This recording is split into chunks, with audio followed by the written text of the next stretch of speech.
मैं मनोज कुमार श्रीवास्तव, संयोजक गांधी कथा आयोजन समिति प्रयागराज, यूट्यूब के अपने चैनल गांधी कथा हम गांधी के लोग में आपका हार्दिक स्वागत और अभिनंदन करते हैं। हमारे चैनल का उद्देश्य गांधी, अंबेडकर एवं भगत सिंह के विचारों को जन जन तक पहुंचाना है। किसी भी राजनीतिक दलों से हमारा कोई भी संबंध नहीं है और किसी भी की भी धार्मिक भावना को ठेस पहुंचाना हमारा उद्देश्य नहीं है। भारत में इतिहास रहा है जनवरी माह का। 2 जनवरी 1863 को स्वामी विवेकानंद जी का जन्म होता है। 3 जनवरी 1831 को सावित्रीबाई ज्योतिबा राव फूले, भारत की प्रथम महिला शिक्षिका, समाज सुधारिका का जन्म हुआ है। 9 जनवरी 1915 को महात्मा गांधी दक्षिण अफ्रीका से भारत हमेशा के लिए भारत लौटते हैं और 11 जनवरी 1966 को प्रधानमंत्री लाल बहादुर शास्त्री की मृत्यु हुई है। 14 जनवरी 1916 को बसंत पंचमी के दिन वाराणसी में गंगा तट पर बनारस हिंदू विश्वविद्यालय की शिलान्यास हुआ। इस अवसर पर बनारस हिंदू विश्वविद्यालय में स्थापना वर्ष में गांधी जी ने अपना प्रथम व्याख्यान शुरू किया था। यह गांधी का भारत में दिया गया पहला सार्वजनिक संबोधन था। 20 जनवरी 1988 को फ्रंटियर गांधी खान अब्दुल गफ्फार खान की मृत्यु हो जाती है और 23 जनवरी 1897 नेताजी सुभाष चंद्र बोस के जन्म दिवस है। 28 जनवरी को लाला लाजपत राय का जन्म होता है और 30 जनवरी 1948 को महात्मा गांधी की हत्या की जाती है। भारत में ही नहीं, पूरी दुनिया में 30 जनवरी का दिन सभ्यता के पुनरावलोकन का दिन है। यह इस तारीख जिस दिन महात्मा गांधी की हत्या हुई थी, दोस्तों 30 जनवरी बहुत ही दुखद दिन है। यह सपनों के टूटने और आशाओं के बिखरने का दिन था।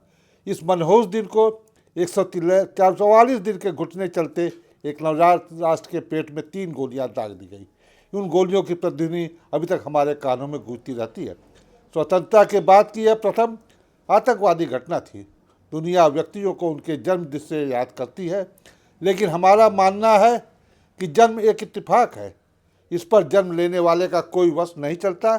इसलिए जन्मदिन पर याद करने के बजाय हमें व्यक्तियों के उस दिन से याद करना चाहिए जिस दिन से उसका जन्म सार्थक होता हो, उन पर रोशनी पड़ती हो और उनका जीवन प्रकाशित होने लगता हो। अगर हमें गांधी जी को वास्तव में ज़िंदगी में कोई ऐसा दिन चुनना हो जिस दिन से उनका जन्म की सार्थकता फ्लड लाइट की तरह प्रकाशमान होने लगती है, तो वह दिन है 30 जनवरी का दिन। उस दिन से गांधी के जीवन का पूरा समझ में आता है।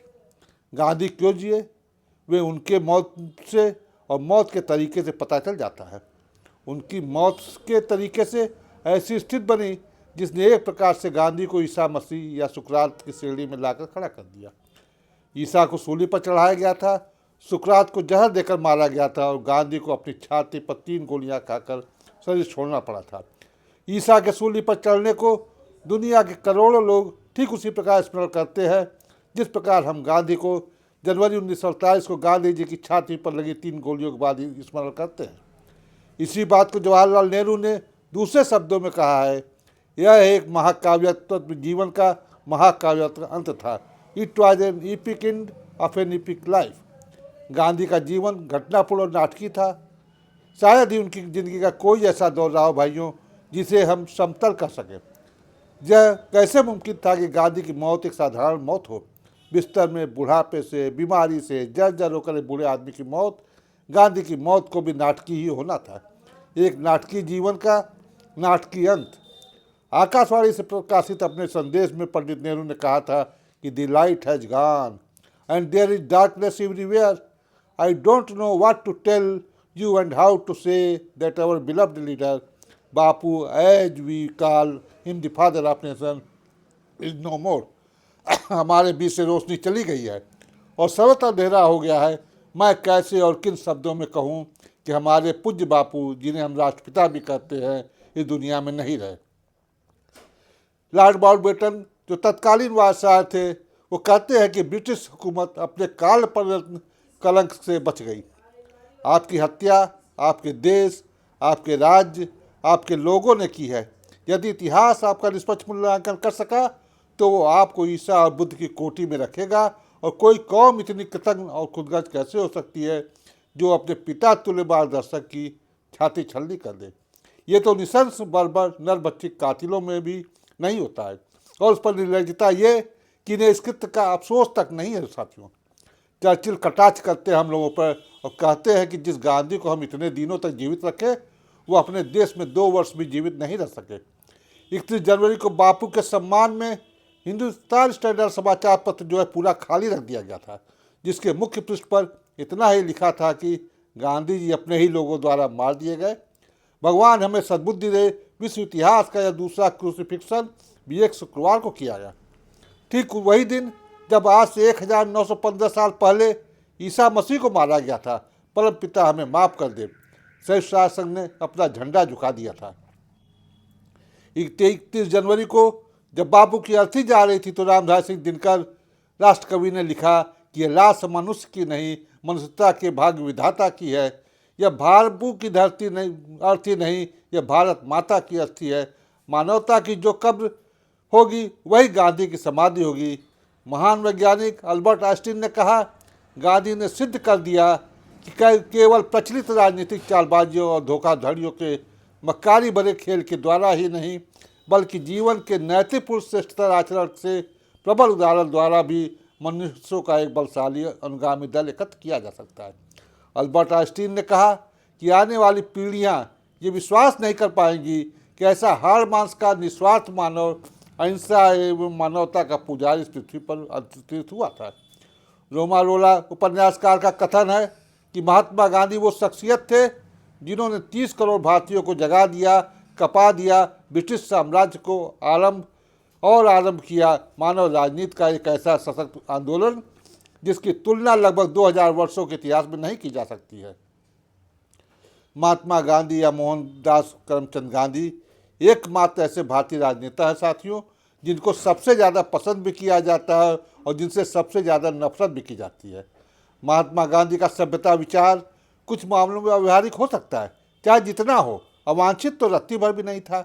मैं यह नहीं कहता कि मोहनदास करमचंद का व्यक्तित्व कमियों से अछूता था या महात्मा गांधी के रूप में वह देवत्व का पर्याय था। वह भी हाड़ मांस का बड़ा एक सामान्य इंसान था जिसमें तमाम मानवीय दुर्गुण विद्यमान रहे थे और जिसे वो मानते भी थे। लेकिन मित्रों, आज आप उनको गाली देने, उनके पुतलों को पत्थर या गोली मारने को स्वतंत्र हो, पर यह नैतिक अधिकार आपको किसने दिया? पत्थर उठाने से पहले अपना चेहरा आईने में निहार लिया करो। उम्मीद है दर्पण झूठ नहीं बोलेगा। राजनीतिक सत्ता की प्राप्ति के लिए आज संगठित तरीके से उस जीवन दर्शन की भौतिक और आत्मिक हत्या या उसके चरित्र हनन के लिए कुछ लोग निरंतर प्रयास करते हैं। क्या ईमानदारी के साथ वे सच का प्रयोग लिख सकते हैं? क्या अपनी कमियों को स्वीकार करने की क्षमता है उनमें? अपनी ही नज़रों में गिर जाओगे। आज 77 वर्षों के उपरांत जब वह व्यक्तित्व अपने कार्यों का औचित्य को स्थापित करने या अपना पक्ष रखने के लिए नहीं है, संगठित तरीके से 3 जनवरी को आकाश में मुंह उठाकर थूकते हैं। आजकल तमाम सारे सोशल मीडिया के व्हाट्सएप के और फेसबुक पर गांधी को शैतान और गोडसे को महात्मा बताने का नोट्स फॉरवर्ड किया जा रहा है। लोग बिना गहराई के गए ही सुबह फॉरवर्ड कर रहे हैं। गांधी से हम असहमत हो सकते हैं, उनके तरीके से असहमत हो सकते हैं, उनके प्रयोगों से असहमत हो सकते हैं, उनके कुछ विचारों से भी हो सकता है हम असहमत हो जाएं या उनसे कुछ कार्यों से असहमत हो जाएं। लेकिन इसका यह मतलब नहीं कि उन्हें एक सिरे से खारिज कर दे या उनकी भूमिका को नकार दे या गोडसे का महिमा मंडन करना शुरू कर दे। असहमति हमें हत्या का हक तो कतई नहीं देती है। यदि आपसे असहमत हूँ तो मैं आपकी हत्या कर दूँ और ये जायज़ हो जाएगा? कतई नहीं। लोकतंत्र आ चुका था। गोडसे लोकतांत्रिक तरीके से विरोध करते तो स्वीकार्य था। साथियों, 30 जनवरी 1948 को जब बापू को गोली मारी गई तब से अब तक बापू को मिटाने की कई कोशिशें हुई हैं। बापू को नोटों से हटाने वाले और फोटो से मिटाने वाले गोडसे के आराधकों को शायद समझ ही नहीं आया कि बापू तो दिलों में रहते हैं। बापू मोहनदास से महात्मा बने बापू को मिटाने वाले उन्हें समझे ही नहीं। बापू कोई व्यक्ति रहे होते तो मिट गए होते। इस देश की मिट्टी की ताकत का नाम है बापू। मिट्टी में जाकर सब मिट जाते हैं, पर मिट्टी थोड़ी ना मिटती है भाई। बस यही है, बापू राम के नाम पर राजनीति करने वालों को बापू पसंद आए भी तो कैसे आए। बापू तो राम का आखिरी शब्द ना लेकर निकल लिए थे। उन्होंने राम को समझा। अब राम नाम की दुकान चलाने वालों को ये समझ कैसे आए तो सोचते हैं भी बापू को ही मिटा दो। ये बापू से बहुत डरते हैं। ये लोग बापू से इतना नफरत क्यों करते हैं, इतना डरते क्यों है बापू से? क्योंकि बापू के पास इनका इलाज है।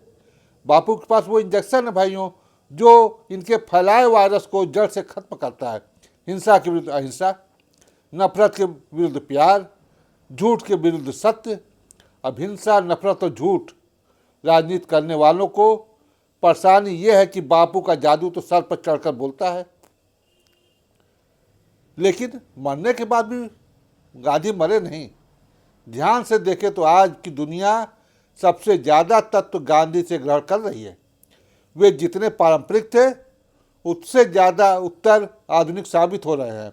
हमारे समय के सबसे बड़े मुद्दे जैसे उनकी विचारधारा की कोख से पलकर निकले हैं। मानवाधिकार का चाहे मुद्दा हो, चाहे सांस्कृतिक बहुलता का प्रश्न हो, या फिर पर्यावरण का हो, यह सब जैसे गांधी के चरखे से उनके बनाए सूर से बंधे हुए हैं। अनंत उपभोग के खिलाफ गांधी एक आदर्श वाक्य रखते हैं, यह धरती सबकी जरूरत पूरी कर सकती है, लेकिन आदमी के लालच के आगे बहुत छोटी है। भूमंडलीकरण के खिलाफ गांधी स्वराज की उनकी अवधारणा अपनी सीमाओं के बावजूद इकलौता राजनीतिक आर्थिक विकल्प लगती है। बाजार की चौधिया देने वाली रोशनी के सामने वे मनुष्यता की जलती मिसाल लौ हैं, जिनमें हम अपनी सादगी का मूल्यांकन कर सकते हैं। गांधी को मारने वाले गोडसे की चाहे जितनी मूर्तियां बना लें, वे गोडसे में प्राण नहीं फूंक सकते। जब गांधी को वे जितनी गोलियां मारे, गांधी जैसे अब भी हिलते जुलते सांस लेते हैं, उनकी खट खट करती खड़ाऊ रास्ता बताती है। गांधी अब और भी ज़्यादा प्रासंगिक होते जा रहे हैं भाइयों। बराक ओबामा जो 8 वर्ष दुनिया की सबसे बड़ी महाशक्ति अमेरिका का राष्ट्रपति रहे, 2009 में जब बराक ओबामा अमेरिका में वेकफील्ड हाई स्कूल का दौरा कर रहे थे, तो 9वीं कक्षा का एक छात्र ने भावी राष्ट्रपति से पूछा, यदि आप किसी के साथ राष्ट्रीय भोज कर सकते हैं तो मृत या जीवित, तो वह कौन होगा? ओबामा साहब हंसने लगे और उत्तर दिया, ठीक है, मृत या जीवित, यह एक बहुत लंबी बड़ी सूची है। आप जानते हैं, मुझे लगता है कि वह गांधी ही हो सकते हैं जो मेरे असली हीरो हैं। ओबामा का यह उत्तर हम भारतीयों को हैरान कर सकता है कि आखिर दुनिया में सबसे ताकतवर देश का राष्ट्रपति, जिससे सब डरते हैं, जिसके हाथ में परमाणु बम का बटन है, जो सशक्तिमान है, वह एक ऐसे शख्स के साथ क्यों डिनर करना चाहता है जो राष्ट्रपति भी नहीं है, जिसके पास परमाणु बम का बटन भी नहीं है, जिसके पास कोई ताकत नहीं है, जो किसी को बर्बाद नहीं कर सकता है, जो किसी पर रौब भी नहीं गाड़ सकता। प्रश्न उठता है, इस बूढ़े में आखिर ऐसा क्या ग्लैमर है जो कि 150 साल बाद भी दुनिया भर में जिसकी मूर्तियाँ लगी है, जिसके नाम पर दुनिया भर में शहरों में कोई चौराहा या कोई सड़क मौजूद है, और दुनिया के तकरीबन 150 देशों में अपने अपने डाक टिकट पर इस बूढ़े को सजा के रखा है। आखिर क्या बात है इस आदमी में, क्या कशिश या खिंचाव है भाइयों? इस आदमी में तो जो पूरी दुनिया इस साधारण से आदमी को फिर से खोजने में लगी है। भारत में कुछ सालों में जब हिंसा ने जोर पकड़ लिया है, ऐसे समय में गांधी को पढ़ने और खोजने वालों की संख्या बहुत अधिक बढ़ गई है। भारत के लोग एक बार फिर गांधी की ओर मुड़ने लगे हैं। हमारे लिए गांधी जी के जादू और ग्लैमर को समझना कठिन है। जिस प्रकार हम विद्युतीय चुंबकीय स्पेक्ट्रम के केवल दृश्य प्रकाश को देख सकते हैं तथा पूरा स्पेक्ट्रम हमसे ओझल रहता है, इसी प्रकार गांधी जैसे साधारण व्यक्ति की असाधारण देखने में हमारी आंखें धोखा खा जाती है। दुनिया जिस गांधी को पढ़ व समझ रही है, वह हमारे लिए रेगिस्तान में एक मृग मरीचिका की तरह है। जिस गांधी को गुजरे 77 से अधिक साल हो गए, उसकी आज दुनिया में प्रासंगिकता एक बार फिर महसूस की जा रही है। शोध बदलाते हैं साथियों कि भारत सहित पूरी दुनिया में लोग बहुत बड़ी संख्या में गांधी को इतिहास की उन किताबों में फिर से खोजने लगे हैं जिन पर लंबे समय से धूल पड़ी हुई थी। दक्षिण अफ्रीका में जब युवा नेल्सन मंडेला जेल जाते हैं, तब वे हिंसा में यकीन करते थे। जेल की लाइब्रेरी में किताबों से उनका संपर्क होता है, उनको गांधी वहाँ मिलते हैं। The long walk to freedom में लिखते हैं कि 28 वर्ष में रहने के बाद जेल में जब बूढ़ा मंडेला बाहर निकलता है, तो उसके सामने सबसे बड़ी समस्या देश को एक रखने की है। देश गोरे और काले में बुरी तरह विभाजित था। उन्हें याद आता है कि महात्मा गांधी ने भारत को एक रखने के लिए जिन्ना को सत्ता सौंपने की पेशकश की थी, जिसे कांग्रेस ने ठुकरा दिया। वे उसी सीख को लेकर आगे बढ़ते हैं और दक्षिण अफ्रीका के राष्ट्रपति बनने के बाद उसी पूर्व राष्ट्रपति डिक्लार के पास पहुंचते हैं जिसने उन्हें 28 साल तक जेल में रखा था। मंडेला डिक्लार से पूछते हैं, तुम देश के नए उपराष्ट्रपति बनोगे? डिग्लैक अचंभित रह जाते हैं, आंखों में आंसू आ जाते हैं और वे मंडेला का निमंत्रण स्वीकार कर लेते हैं। जिस गांधी पर कुछ लोग भारत विभाजन का दोष मढ़ते हैं साथियों, वही गांधी दक्षिण अफ्रीका को एक रखने के प्रेरणा स्रोत माने जाते हैं।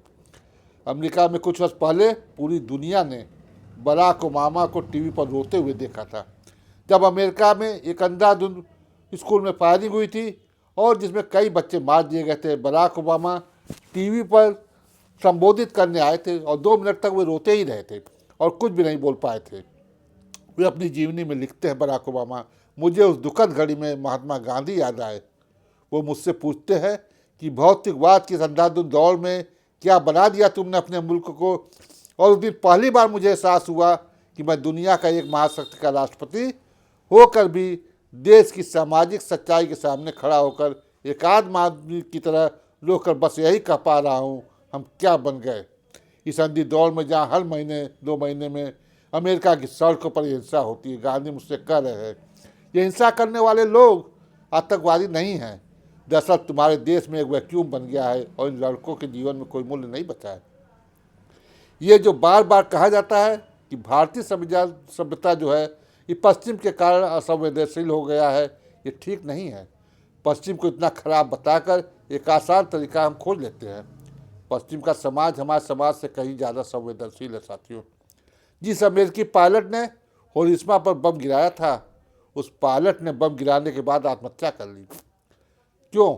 उस पायलट ने बम गिराने के पश्चात हवाई जहाज की खिड़की से जो देखा कि जिस बम को मैंने गिराया है उसने हजारों लाखों निरपराध बच्चों, बूढ़ों और गर्भवती महिलाओं को मार डाला है।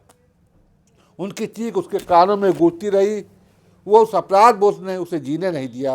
वो अपने इर्द गिर्द ऐसे असंवेदनशील लोग को हम देखते हैं जिन्होंने नरसंहार में भाग लिया है और आसानी से जीवन जी रहे हैं और उन्हें अपने किए पर कोई अफसोस तक नहीं है। मोहनदास करमचंद गांधी नामक जो व्यक्ति भारत में पैदा हुआ था, उसके जीवन का बहुत बड़ा हिस्सा तो पश्चिम में ही बीता था। अगर पश्चिम इतना ही बुरा होता तो वह फिर मोहनदास विश्व पटल पर महात्मा बनकर अहिंसा का दूत नहीं बन पाता, और न तो उसे जेल से निकलने वाले नेल्सन मंडेला को गांधी याद आते और न ही अपने देश की सामाजिक सच्चाई के सामने टीवी पर रोते हुए बराक ओबामा को गांधी याद आते। यही कारण है कि गांधी जी मरने के बाद भी नहीं मरते हैं और आज पहले से कहीं अधिक प्रासंगिक होकर हमारे सामने खड़े हो जा रहे हैं। नोबेल शांति पुरस्कार विजेता और प्रमुख बर्मी स्वतंत्रता संग्राम सेनानी जो आंग सान सू की 2012 में न्यूयॉर्क में कोलंबिया विश्वविद्यालय में छात्रों को संबोधित करते हुए कहती हैं, गांधी उनके जीवन में प्रमुख प्रभाव में से एक थे और उन्होंने छात्रों के से उनके कार्यों को पढ़ने का आग्रह किया। दलाई लामा महात्मा गांधी के अनुयायी हैं। दोनों नेता इस विचार के प्रतिनिधि थे कि राजनीतिक परिवर्तन आध्यात्मिक विकास के बाद गौर होना चाहिए। मेरे मन में महात्मा गांधी की सबसे अधिक प्रशंसा है। वह मानव स्वभाव की गहरी समझ रखने वाले एक महान इंसान थे। उनके जीवन ने मुझे प्रेरित किया। ब्रिटिश संगीतकार और क्रांतिकारी बैंड द बीटल्स के सदस्य जॉन लेनन ने अपने संगीत पर गांधी का प्रभाव बताया। जॉन और उनकी पत्नी योको ओनो ने दुनिया में हिंसक बातचीत और वियतनाम युद्ध की समाप्ति के लिए विरोध प्रदर्शन किया था। संयुक्त राज्य अमेरिका में प्रिय नागरिक अधिकार नेता मार्टिन लूथर किंग जूनियर ने कहा कि ईसा मसीह ने हमें लक्ष्य दिया और महात्मा गांधी ने रणनीतियां दी। पूर्व अमेरिकी उपराष्ट्रपति और पर्यावरणविद अल गोर उन पर गांधी के प्रभाव को सभी स्वीकार करते हैं। खासकर ग्लोबल वार्मिंग के खिलाफ उनकी लड़ाई में महात्मा गांधी के सत्याग्रह के दर्शन का अनुवाद सत्य बल के रूप में किया जा सकता है। यह सत्य शक्ति है जो हमें इस लड़ाई को ईमानदारी से लोगों की भागीदारी में लड़ने की मदद कर सकती है। ब्रिटिश क्राउन का सबसे बड़ा ज्वेल गहना हिंदुस्तान था, जिसने अंग्रेजों से छीना। उस शख्स की तांबे की सजी मूर्ति अंग्रेजों ने अपनी संसद के सामने आइकॉनिक लोकेशन पर लगा दी है। 2015 में पीएम डेविड कैमरन ने गांधी के अफ्रीका से भारत लौटने के शताब्दी वर्ष पर अनावरण किया। क्या ही विडम्बना है भाइयों कि जब गांधी को नकारने का बाउंडर भारत में उठा, दुनिया ने उनकी स्वीकृति बढ़ती जा रही है। ये गांधी भारत का आइकन नहीं है, ये तो उनका निजी दैवत्व है। ईसा की आराधना फिलिस्तीन की पूजा नहीं होती है। फिलिस्तीन ईसा का तो महात्मा गांधी भारत का रंगमंच भर है। रामचंद्र गुहा साहब जो 2013 में गांधी की जीवनी लिखी, और प्रचार के लिए वो अमेरिका जाते हैं। कमरा साफ करने वाले आए होटल कर्मचारी ने किताब पर तस्वीर देखकर पूछ लिया, ये युवा गांधी है ना? वकील की पोशाक वाले गांधी को पहचानने जाने से विस्मित गुहा ने हामी भरी। कर्मचारी बोला, मेरे देश में गांधी का बड़ा सम्मान है। तो पूछने की बारी अब गुहा जी की थी कि तुम्हारा देश? Dominican Republic. भाइयों, गांधी ने डोमिनिकन रिपब्लिक का नाम न सुना हो, लेकिन आज डोमिनिकन रिपब्लिक को गांधी का पता है, क्योंकि गांधी का संदेश सत्य, सहिष्णुता, सत्याग्रह और मनुष्यता है। इनमें बुद्ध और ईसा की सततता है। ये संदेश किसी पॉलिटिशियन की यादगार स्पीच नहीं है, जीवन है, जीवन शैली है। दुनिया ने 2 महायुद्ध देखे, पाया कि जब भाषा, धर्म, रंग, रेस की उच्चता का झगड़ा मानवता को विनाश के मुहाने तक ले जाए तो थके मन को गांधी मनुष्यता की तरफ लौटा लाते हैं। अगर अमेरिका और तमाम यूरोप गांधी को मानवता का सेठ मेमोरी का मसीहा समझता है तो भारत भूमि की इसमें हिस्सेदारी नहीं है। गांधी की महानता उनके अभय में है। महान वही जिसकी विशालता आपको आतंकित न करे, जिसकी आप आलोचना कर सके, तौल सके। गांधी की अहिंसा का स्तर बताया गया, निर्णयों पर सवाल उठे, यौन व्यवहारों पर टिप्पणियाँ हुई। गांधी पर तो हर किस्म का विचार विमर्श खुला हुआ है। पर क्या आप कल्पना करते हैं कि चीन में माओ, पाकिस्तान में जिन्ना, वियतनाम में हो ची की आलोचना का विमर्श खुला है? नहीं। लिंकन और फ्रैंकलिन पर सवाल कर नहीं सकते आप। गांधी नकारने के लिए हमेशा आपके पास उपलब्ध है, उन्हें मानिए मत मानिए, पर आप देखते हैं कि गांधी से दूर जाता हर मार्ग भयावह है। यह नफरत विनाश की तरफ जाता है साथियों। कौतुक में आप खुद दूर जाते हैं और खून का गुबार देखकर फिर लौट आते हैं। हाँ, आप मनुष्य हैं तो आपको गांधी को लौटना ही पड़ेगा, क्योंकि गांधी आपकी ताकत है। गांधी भीरुओं की ताकत है। आम, डरपोक, संतोष करने वाले, शांति चाहने वाले व्यक्ति विरोध से डरता है, क्रांति से डरता है, हथियार उठाकर बढ़ने से डरता है। जो कानून, पुलिस, जेल, सरकार और मौत से डरता है, गांधी उसको वहीं से उठाते हैं। अहिंसक रहकर निडरता से दिल की कहने का आग्रह करते हैं। निडरता सत्य खुलने से, कर्तव्य जागने से आती है। औरों का दर्द महसूस करने, उसे दूर करने की जिम्मेदारी से आती है। गांधी अपनी करुणा को जगाते हैं, चरखा काटने को कहते हैं, कपड़ों की होली जलवाते हैं, नमक बनवाते हैं, मामूली कामों को प्रतिरोध का प्रतीक और क्रांति का हथियार बना हाथ में थमा देते हैं। आप जो बंदूक उठाने, हत्या करने से डरते हैं, बम नहीं चलाना चाहते, तकली चलाते हैं। आपके जैसे लाखों लोग चलाते हैं। अब चरखा सबका रंग है, मजहब है, भाषा है। यह एकीकृत प्रतिरोध है। ये काम तो कोई गुनाह नहीं। इसके लिए आप जेल भी जाएं तो भीतर से अपराध बोध नहीं होता है, गर्व होता है। और जब जेल जाना गर्व की बात बन जाए तो उस कौम को भला कौम तक दबाया जा सकता है। यही बूंद बूंद प्रतिरोध का सागर उस साम्राज्य को बहा ले गया जिसका सूर्य कभी अस्त नहीं होता था। उसी पार्लियामेंट स्क्वायर में चर्चिल की भी मूर्ति है, जिसने जमकर युद्ध लड़ा, साम्राज्य बचाया। वह चर्चिल जिसने गांधी को नंगा फकीर कहा, बंगाल का सारा चावल ब्रिटेन मंगाकर 4 लाख लोगों को भूखा मार दिया है। जब इन मौतों की सूचना उसके पास जाती है तो फाइनल नोटिस पर पूछा, why haven't Gandhi died yet? लेकिन गांधी मरा नहीं, वो फैल गया। दुनिया में हर कोने में ब्रिटेन सिकुड़ चुका है और जितने देशों में गांधी की मूर्तियाँ लग चुकी है उस साम्राज्य में सूरज अस्त नहीं होता।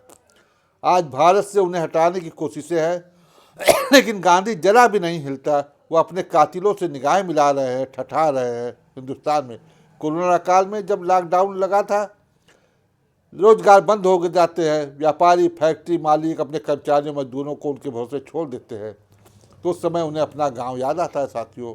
और इस विश्वास के साथ वो गांव क्यों चल देते हैं कि वहाँ पहुँच जाएंगे तो भूखे नहीं मरेंगे। इस समय गांधी की ग्राम स्वराज, ग्राम उद्योग और स्वदेशी याद आता है। पर्यावरण प्राकृतिक विविधता के समय गांधी की बात याद आती है जब वह कहते हैं यह धरती सबकी जरूरत पूरी कर सकती है, लेकिन एक आदमी के लालच के आगे छोटी है। प्रधानमंत्री नरेंद्र मोदी के बयानों को भी देखें तो बहुत आदर और श्रद्धा के साथ गांधी को याद करते दिखाई पड़ते हैं साथियों। इनके उदाहरण के तौर पर उनके द्वारा दिए गए एक भाषण का जिक्र खास तौर पर यहाँ किया जा सकता है। यह मौका राम मंदिर के भूमि पूजन का था, उस कार्यक्रम का था जिसमें प्रधानमंत्री मोदी ने महात्मा गांधी को कुछ इन शब्दों में याद किया था।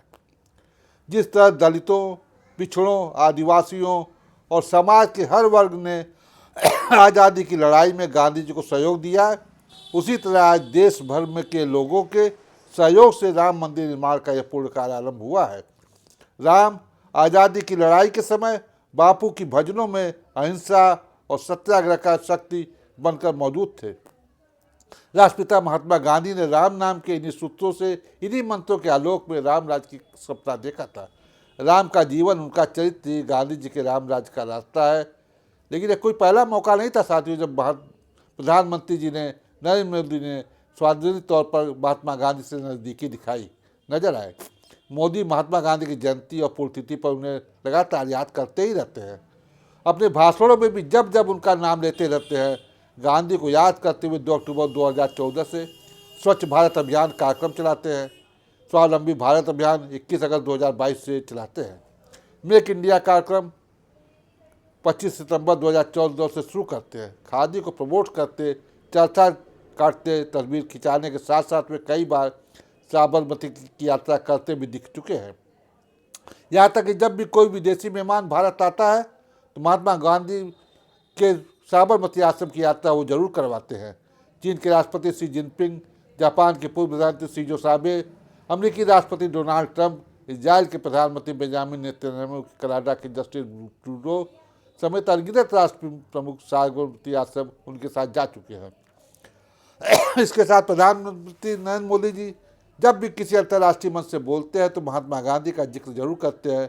वही संयुक्त राष्ट्र महासभा में महात्मा गांधी के स्वतंत्रता आंदोलन में योगदान और उनके आज भी प्रासंगिक होने की बात कर चुके हैं।